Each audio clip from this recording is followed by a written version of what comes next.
নমস্কার, people's voice নিউজে আপনাদের সবাইকে স্বাগত। আদানি ইস্যুতে সংসদে কংগ্রেস কি কাউকে আদৌ পাশে পাবে? যদি এক কথায় আমাকে জিজ্ঞেস করেন, এক কথায় এর প্রশ্ন হচ্ছে না।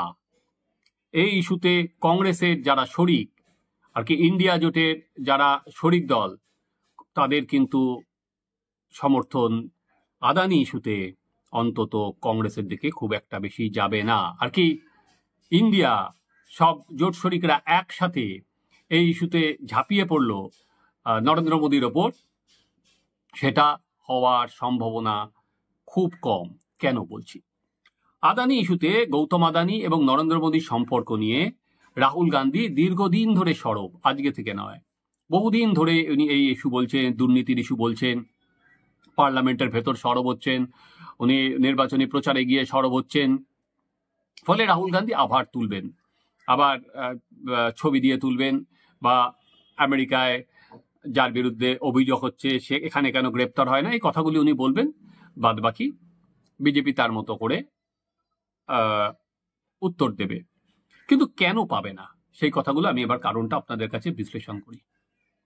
দেখুন, শারদ পাওয়ার এনসিপি, শারদ পাওয়ার গোষ্ঠী আদানির খুবই ঘনিষ্ঠ। আপনাদের ঠিক দুদিন আগে মনে আছে, এই নির্বাচনের প্রচার চলার সময় অজিত পাওয়ার বোম ফাটিয়েছিলেন এবং উনি বলেছিলেন যে আদানি এবং অমিত শাহর সঙ্গে বৈঠকের পর তারা সিদ্ধান্ত নিয়েছিলেন বিজেপি সরকারে জয়েন করবেন।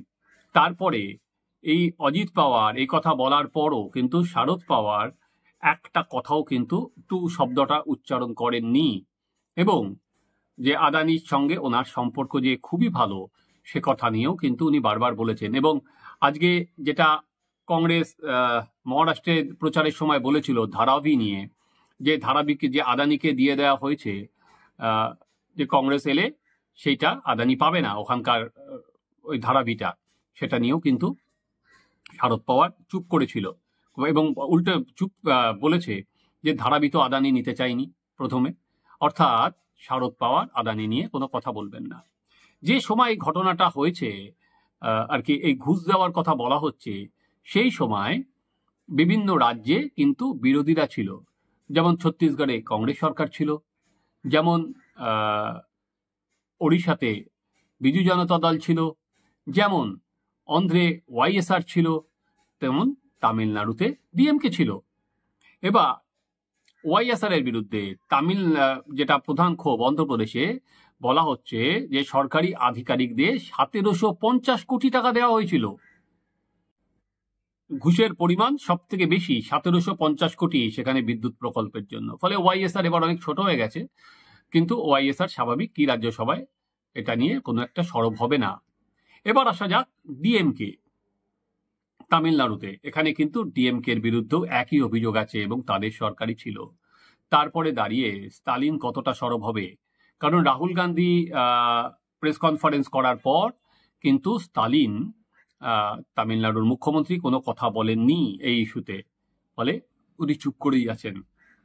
বিজু জনতা দল কোনো ইন্ডিয়া বা এনডিএ কোনো জোটের সঙ্গেই নেই। তারা বলেছেন ইস্যু টু ইস্যু তারা সাপোর্ট করবেন, তার যাকে যখন প্রয়োজন হয়, যেটা একটা হচ্ছে ওড়িশার দিকে তাকিয়ে এবং দেশের নানা দিকে ইন্টারেস্টের দিকে তাকিয়ে।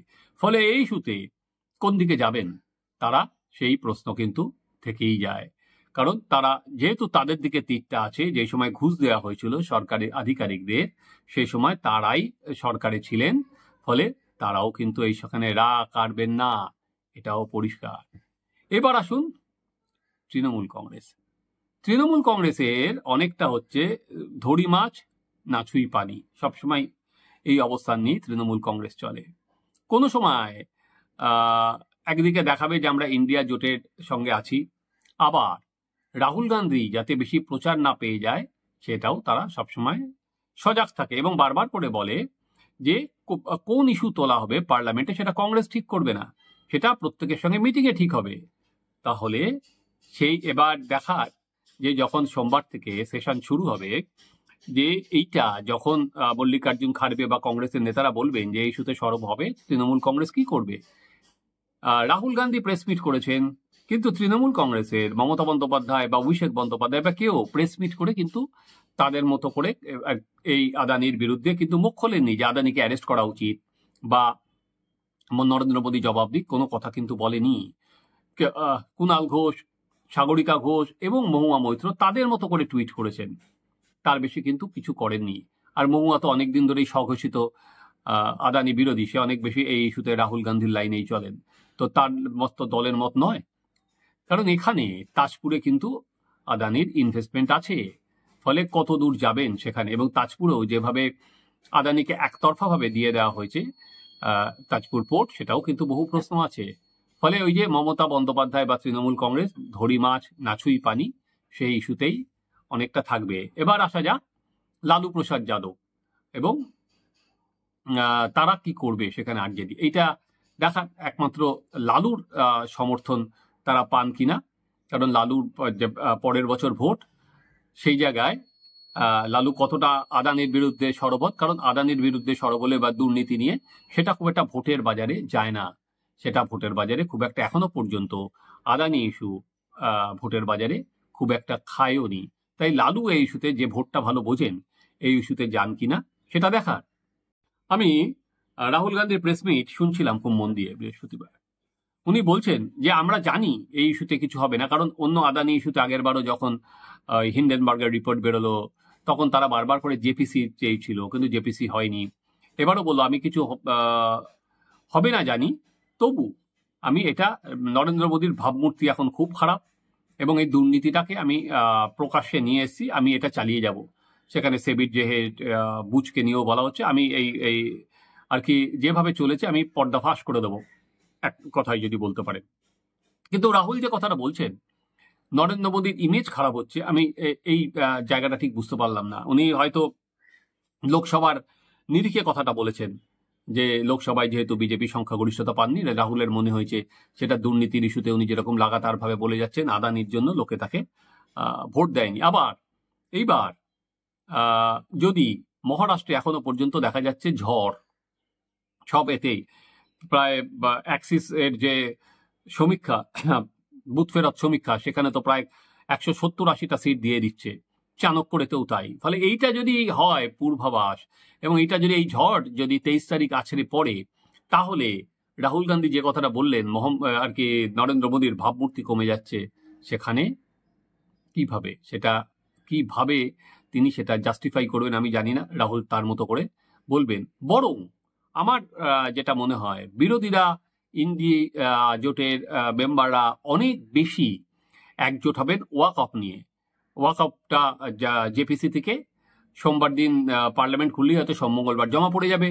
অনেক বেশি যে তারা এটা ইন্টারেস্ট হবে, কারণ সেখানে তাদের প্রত্যেকের স্বার্থ জড়িয়ে, ভোটের স্বার্থ জড়িয়ে, এটায় সংখ্যালঘুদের বার্তা দেওয়ার স্বার্থ জড়িয়ে। এবং এই ইস্যুতে কিন্তু এনডিএ আর কি এক সুরে বাজবে না, কারণ চন্দ্রবাবু নাইডু যিনি ভোটের আগে বলেছিলেন 4% মুসলিম রিজার্ভেশনের কথা, তিনি এটায় কতটা সাপোর্ট করবেন আমার একটা সন্দেহ আছে। এবং 2025 সালে যেহেতু বিহারে ভোট, মুসলমান ভোটের দিকে তাকিয়ে সেটা নীতিশ কুমারের দল ওয়াকআপ নিয়ে কি বলেন সেটাও কিন্তু ইন্টারেস্টিং। সেই ইস্যুতে বরঞ্চ ইন্ডিয়া জোট একসাথে সরব হবে, সেটা দেখবেন তৃণমূল কংগ্রেস সবার আগে সরব হবে। কারণ অলরেডি কল্যাণ বন্দ্যোপাধ্যায় কাজ ভেঙে প্রচুর একটা মোটামুটি হাঙ্গামা খাড়া করে দিয়েছিলেন জেপিসির বৈঠকে। তাই রাহুল গান্ধীকে আবার আদানি ইস্যুতে একাই সরব হতে হবে। আপনারা দেখতে থাকুন আমাদের চ্যানেল সাবস্ক্রাইব করুন, আপনাদের মতামত জানান।